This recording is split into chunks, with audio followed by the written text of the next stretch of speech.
वाटद इथं MIDC झाल्यास त्या भागाचा मोठा विकास होऊ शकणार आहे आणि तिथं स्थानिक लोकांना रोजगार मिळू शकणार आहे।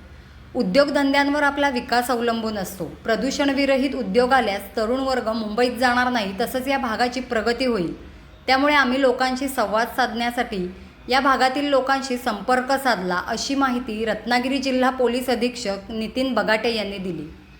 वाटद खंडाळा MIDC मध्ये जो प्रकल्प येतो आहे डिफेन्स इंडस्ट्री, तर डिफेन्स इंडस्ट्री येण्यामागं या रत्नागिरी जिल्ह्यातील डेव्हलपमेंट, इथल्या लोकांचं कुठेतरी प्रगती या नवीन येणाऱ्या MIDCवर मोठ्या प्रमाणात अवलंबून असते। कारण मी सुद्धा मराठवाड्यात आला आहे, तिथे जेव्हा इंडस्ट्रीज नव्हत्या तेव्हा खूप मोठ्या प्रमाणात आमच्या भागामधून लोक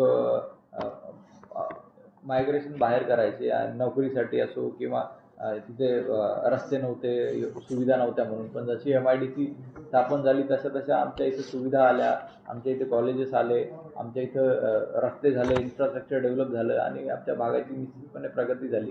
कुठेतरी नवीन इंडस्ट्री येत आहेत, त्या नॉन पोल्युटिंग इंडस्ट्री आहे, तर त्या कुठेतरी आपल्या भागामध्ये डेव्हलपमेंट करण्यासाठीच आहे। आपलं जे इथून मोठ्या प्रमाणात मुंबईला जे मायग्रेशन होतं ते थांबवण्यासाठी आहे। आपल्या लोकांना इथेच रोजगार मिळेल, इथेच त्यांचं शिक्षण, इथं आपल्या इथं पहिले इंजिनिअरिंग कॉलेजेस नव्हते, आता झालेले आहेत। जसे जसं आपलं इंजिनिअरिंग कॉलेजेस अवेलेबल होतील, म्हणजे कुठेतरी टेक्निकल जे शिक्षण आहे आपल्याला मिळाल्यानंतर हँडी आपल्याला जॉब आपल्या इथेच अवेलेबल होणार आहेत। आपल्याला बाहेर जाण्याची गरज नाही आहे। बाहेरचे लोक रत्नागिरीत येण्यासाठी अडचण असते, तर निश्चितपणे आपल्याला इथेच आपला रोजगार उपलब्ध होणार आहे। ते कुठं ना कुठं ही परिस्थिती लोकांनी समजून घेणं गरजेचं आहे। त्याच्यावर आपलं जे उद्योगधंद्यांवर आपला विकास कुठेतरी अवलंबून असतो।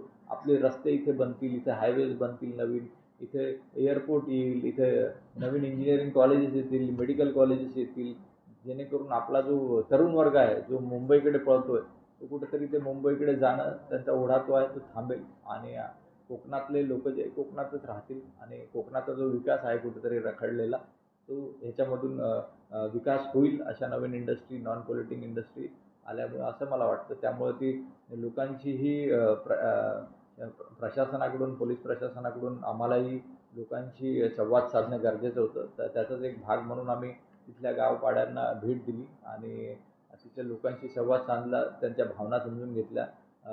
डायलॉग हा एकाच साईडनी नसतो, तो दोन्ही बाजूनी असावा असं मला वाटतं। त्यामुळे लोकांशी तिथं त्यांच्या परिस्थिती त्यांची काय आहे तिथं जाऊन बघितलं तर खरोखरच कुठं ना कुठं ज्या प्रकारे तिथे डेव्हलपमेंट नाही आहे ते डेव्हलपमेंट होणं गरजेचं आहे असं मला वाटतं। त्यामुळं तिथे पाण्याचे स्रोत नाही आहेत, म्हणजे पावसाळ्यात फक्त पाणी आहे, त्याच्यानंतर काय 24 तास मुबलक पाणी असावं, वीज असावी, असे उद्योगधंदे आले तर निश्चितपणे ह्या गोष्टी आपल्याला इथेच अवेलेबल होतील असं मला वाटतं।